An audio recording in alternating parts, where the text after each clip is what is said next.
Happy Tuesday, everybody. Hello, hello, hello. Happy Easter. How was your Easter? Was it good? Excellent. Was it like weird and the same as every other day right now? Yeah, pretty much. I hope you got chocolate. And I hope you got to do something fun. Cool. So it's Tuesday, and I am working. I did do a little bit of work over the weekend, but we missed Monster Monday. Okay, because it was Easter Monday. But we're back into the videos today, which is good. So, what I wanted to chat to you a little bit about was my writing, because I'm writing a Funny Kid 8 at the moment. And I've mentioned on here a couple of times story structure. And kind of that's the kind of space that I'm working in at the moment. And I've moved beyond that a little bit now. I'm writing all the dialogue and it's all kind of coming together. But I thought I would just stop for a minute and explain to you a little bit what I mean when I say I'm kind of wrestling with story structure. Okay, so I'm going to do some diagrams and then I'm going to hold them up, okay? So, story structure, particularly thinking about more like a novel or a chapter book rather than a picture book, okay? So here is my story, okay? It's going to be my story. It's going to start here and finish here. So, this is the beginning. Oh my goodness, how do you spell beginning? One of the things you might realize is that authors, contrary to popular belief, are not necessarily good spellers. Okay, so beginning all the way through to the end. Okay, so we're starting here and we're going here, which means all of this here is the middle. Okay? And the middle is the tricky bit, okay? Usually when you start your story, you've got a bit of an idea of what your beginning is, and you may even have an idea of where you're going. The middle is the tricky bit, okay? So we start to divide it up. We need a bit more structure than that, right? Because we need to know, like, what are we going to put in the middle of our story? Or what am I going to put in the middle of my Funny Kid story? So then we start to think about acts. Act 1, Act 2, Act 3. Okay, so dotted line here and here. This is going to be Act 1, this is going to be Act 2, and this is going to be Act 3. Okay. Now, Act 1 is effectively like an introduction, and you establish the problem, right? The problem that your story is, like this problem that is causing your story. And Act 3 is the solution, okay? So let's put that in. Let's just say problem and solution. Okay, we're going to establish a problem here at the beginning, and we're going to solve it by the end. Okay, now, we've still got a problem. Act 2, okay? And talk to any author or any screenwriter or any playwright. Act 2 is really hard, okay? Still the same problem, the middle bit. It's not quite as big as it was before, but it's still a problem. So, here's the thing that we normally do in Act 2. By the end of Act 1, okay, we've established kind of what the problem is, right? And the fact that it needs to be solved. And so Act 2 is starting to try to solve the problem. It might be a quest. You might be going, like Lord of the Rings, you're off on a mission. It could be a mystery that you're trying to solve. You're a detective and you're trying to solve a mystery. It could be a race and you're trying to beat all of the other contestants, okay? So you'd establish the race here. The race would start at the end of Act 1 and off you would go, and the question would be, are you going to win or are you not going to win? Now, that means what we want to do to make Act 2 interesting is this.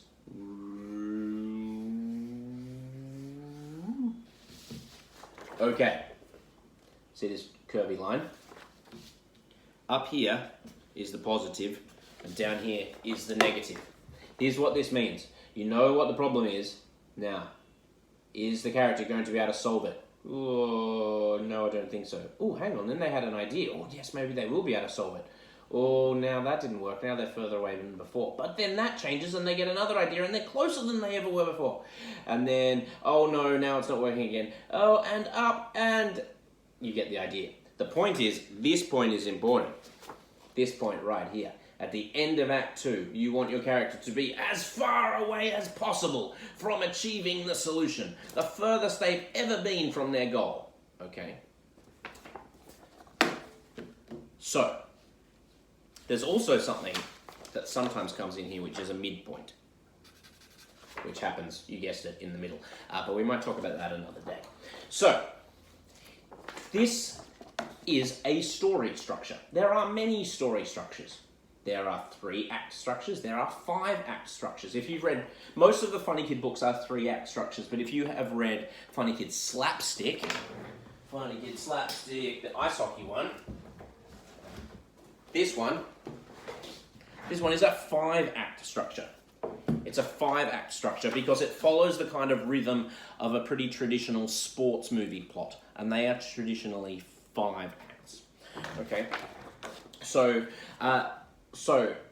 this is the kind of structure that I would then follow with a Funny Kid book, right?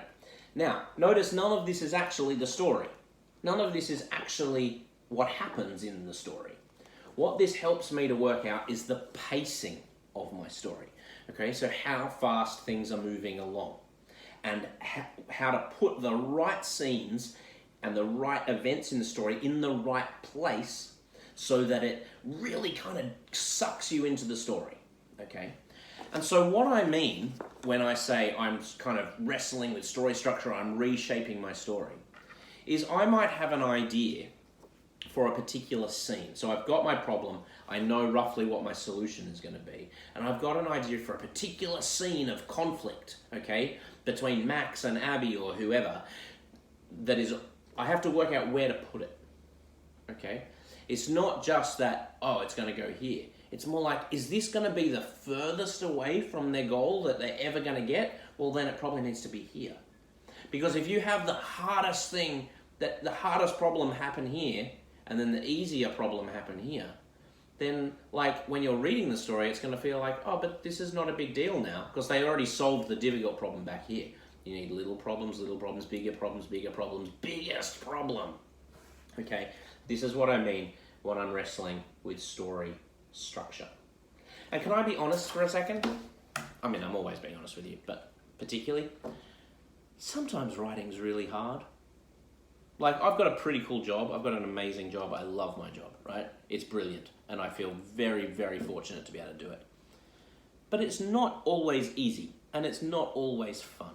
And sometimes I come in here and I do not want to write. And I don't have any ideas. And I feel stumped. And I've got all sorts of tricks and things for, like, overcoming writer's block and stuff like that. But sometimes they don't work. And so the thing is, I've just got to keep coming back here.